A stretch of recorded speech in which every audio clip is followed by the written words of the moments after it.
σας, είμαι η Λίζα Βιτσιλέου, χημικός συνολόγος και ξεκίνησα να ασχολούμαι επαγγελματικά με το κρασί από τη μαγική δεκαετία του 1990.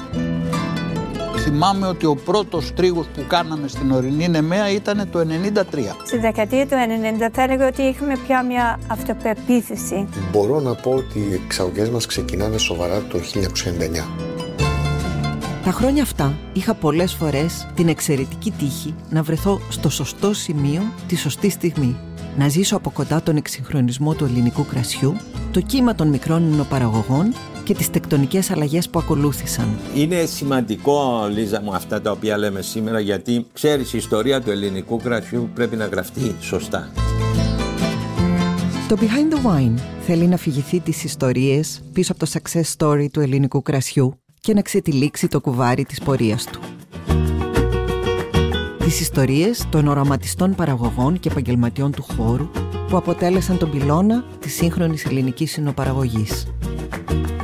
Είναι δύσκολη δουλειά, σκληρή, χειρονακτική δουλειά. Είσαι στο έλεος της φύσης. Με πήρε 10 η ώρα το βράδυ. Του λέω: τι όνομα βρήκες, παιδί? Έλα αύριο από το γραφείο να τα πούμε μόνο. Και πάω στο γραφείο την άλλη μέρα και μου λέει Αμαλία. Τρελάθηκα αμέσως.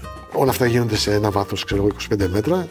Είναι τη στιγμή που βρίσκουμε αυτό το κατεστραμμένο μεταλλικό κλωβό, που από τα 500 μπουκάλια έχουν μείνει μέσα μόνο 3, και ανακαλύπτουμε το πρώτο μπουκάλι από τα 3 τελικά που σώθηκαν, που ήταν άθικτο. Εκεί πατάω μια κραυγή υποβρυχίως. Το Behind the Wine επιχειρεί όμως να ρίξει και μια κλεφτή ματιά στο μέλλον. Νομίζω ότι συνολικά σαν ελληνική εινοποιία θα μας χρειαστούν άλλα τουλάχιστον 50 χρόνια για να βρούμε κάθε ποικιλία σε ποιο μέρος ταιριάζει. Εγώ προβλέπω ότι στην επόμενη 15 ετία max ο αμπελώνας της Σαντορίνης θα έχει συρρυκνωθεί στο 1/3.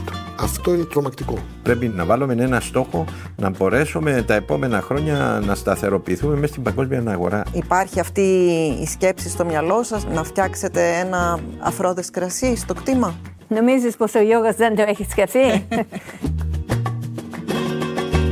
Αν αγαπάτε το κρασί και τις ιστορίες του, αναζητήστε το Behind the Wine στο Spotify, στα Apple Podcasts ή όπου αλλού ακούτε podcast.